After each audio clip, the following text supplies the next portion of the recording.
So hello, here's our part 3 for Civil Service Examination Reviewer.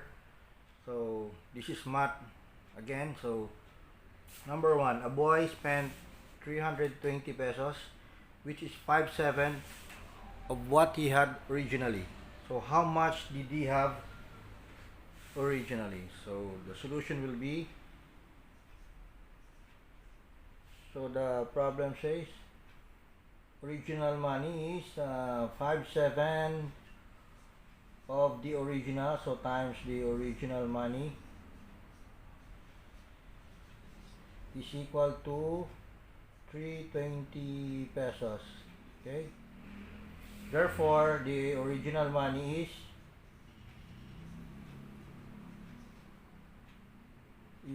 320 times 7 divided by 5. So if you compute this will become 448 pesos. Okay, so again, just try to compute it manually, so you'll get used to it. Okay, so the answer is 448 pesos. Okay. So express 0.572 as a common fraction. Okay, so 0.572, so it's equivalent to 572 over 1000. Okay, it was 3 decimal places, so 572 divided by 1000 will become 0.572. Okay, so to simplify this, because we simplify, so you just divide this by 4, divide this also by 4, so the result will be 143 over 250. Okay, so 143 over 250. So that's the common fraction. Okay, so number 3, 9 divided by 0.09 times 0.9. Okay, so again, 9 solution, so 0.09 is 9 divided by 100. Why? Because only 2 decimal places, times 9 over 10, because only 1 decimal place. Okay, so these two you just divide, you'll get this one. 9 divided by 100, 0.09. 9 divided by 10 is 0.9. Okay, so it will become 9 over 9 times 9, 81, over 100 times 10 over 1000. So that will become 9 times 1000. Okay, the denominator goes up. If you're going to multiply, divided by 81. So the answer is 9000 over 81. Okay, so you just simplify that. Okay, so that will become 1000 over 9. Okay, divide this by 9. 9000 divided by 9, 1000. 81 divided by 9, 9. Okay, so the answer is 1000 over 9. Okay, so number 4, how much money can be saved by buying 72 pence at 90 pesos per dozen than buying them at 7.75 each? Okay, so now let's divide this into 2. Okay, so the first one is you have 72 pence, and then the cost is 90 pesos per dozen. Okay, so to get the cost, how much is it? Is you first divide this into 12. Okay, because this one is per dozen, so 72 72 divided by 12. Okay, so 12, so you get 72 divided by 12, so let me see, 5, 6, 4, let's say 4 times 2, 5, so 5, 6 times 2, 12, so 6 times 2, 12, 72. So sorry for the delay. So that will be the and 6 dozens. Okay. So the cost is 90 per dozen. So the cost will be 90 times 6. So that will be equivalent to 540 pesos. 540 pesos, okay? For the 72 pence at 90 per dozen, okay? You first divide these pence into how many dozens, and then you multiply it with the value of 90 pesos per dozen, okay? Rather than buying them at 7.75 each. So this is very simple. 72 pesos at 7.75 each. So it means you just multiply. So 7, let's remove the decimal for 775 and 7 times 72. So that will be 5 times 2, 10. 2 times 7, 14, 15. 2 times 7, 14, 15. Okay. So 7 times 5 is 35. 7 times 7 is 49. 52. Okay. 7 times 7, 49. 44. 54, I mean. Okay. So the result will be 0, 10, 5, 6, 7, 5, 7, 8, 5, and 5. Okay. So we've got here 2 decimal place. So you just put it. So the result is 558 pesos. So the question is how much money can be saved. So we just minus this. So 558 minus 540. So you can save 18 pesos. Okay.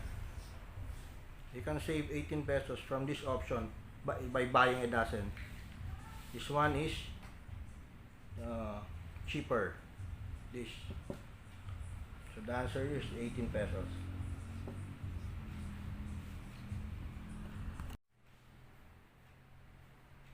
So number 5. So please subscribe to my channel first. So hope you click the notification bell also. Thank you. So number 5, it says if 3/8 of a certain number is 2/5, what is 3/4 of that same number? Okay.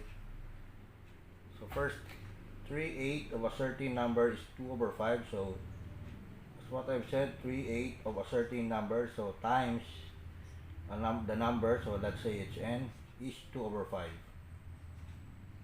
So what is the number? So when you say is, it's always equated to equal sign. Okay, of times. So you just take note of that. So it will be useful to you.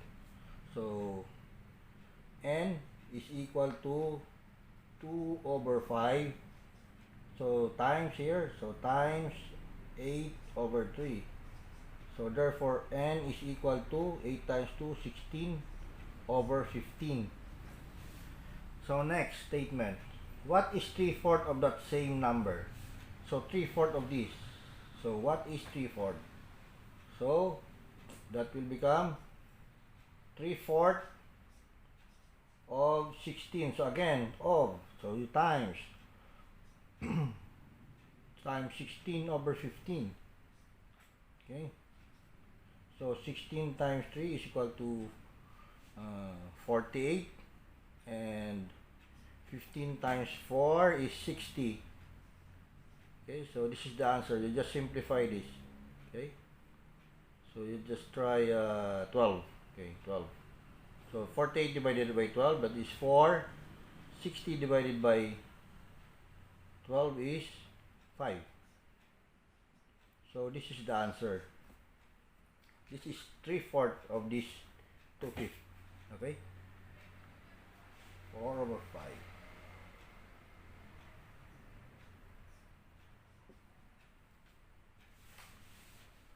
So next, Mr. B drives his car at a rate of 60 miles per hour. What is his rate in feet per second? Okay. So 1 mile is 5,280 feet. So you memorize this. Just in case it's not stated in the given, you memorize this. So you will know how to convert this. Okay, and then 1 hour, so let's first get the 1 hour is equal to let's say 60 times, so let's first in minutes. Okay, so 1 hour is equal to 60 minutes. Okay, and then 60 minutes is equal to 60 seconds, so that will become 1 hour 60 minutes, 3060 times 60, so 1 hour 60 minutes, then how many seconds? So 60 times 60, so that will be 3,600 seconds. Okay, so 1 hour is equal to 3,600 seconds. So what is his rate in feet per second? Okay, so the question is 60 miles per hour. Okay, so 1 mile is 5,280 feet. So 1 mile, so 5,280 feet. You put the feet here so you can cancel the miles. Okay, so miles. So miles over miles, so you cancel. Okay, and then in feet per second, so here hour to seconds. So again, you put 1 hour here is equal to 3,600 seconds. Okay, so cancel again.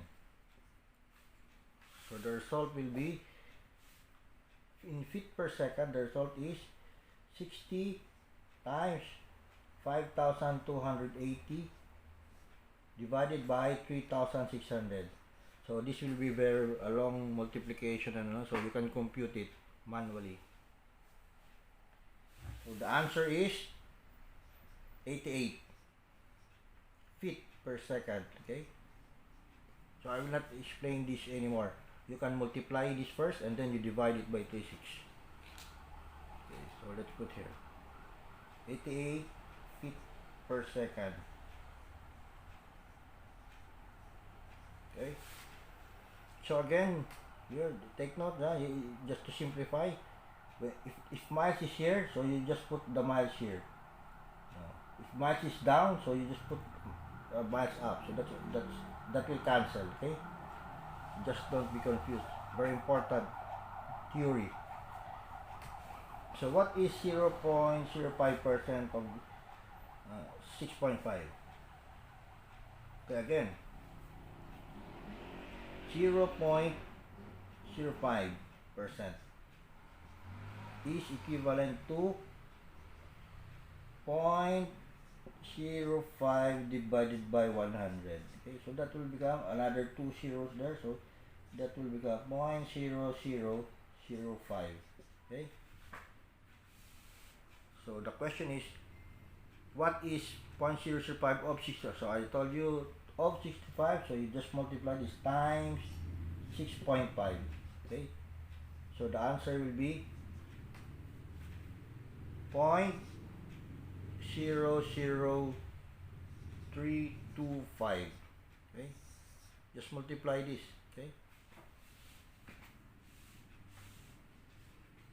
so I'll give you a technique. So 65 times 5, 5 times 5 is 25. Okay, so 5 times 6 is 30, 31, 32. Okay, so you count the decimal place, 1, 2, 3, 4, 5. So 1, 2, 3, 4, 5. So just 2 zeros, then point. Okay, so number 8. At Alvaro Street, there are 8 townhouses and 52 private individuals. What is the ratio of townhouses to private individuals? Okay, so the ratio is townhouses, so 8 ratio to 52. So just divide, very simple. But make sure that what is the first question, the first, uh, let's say townhouses, this is the first one. So this should be the numerator, the first one in the statement, the question. So when they say what is the ratio of private individual to townhouses, so you just reverse it. Okay. So 8 over 52. So that will become, so you just simplify, so 8 divided by 4, 2, and 52 divided by 4 is 13. So that's the ratio. For every it means for every 2 townhouses, there are 13 private individuals. Okay?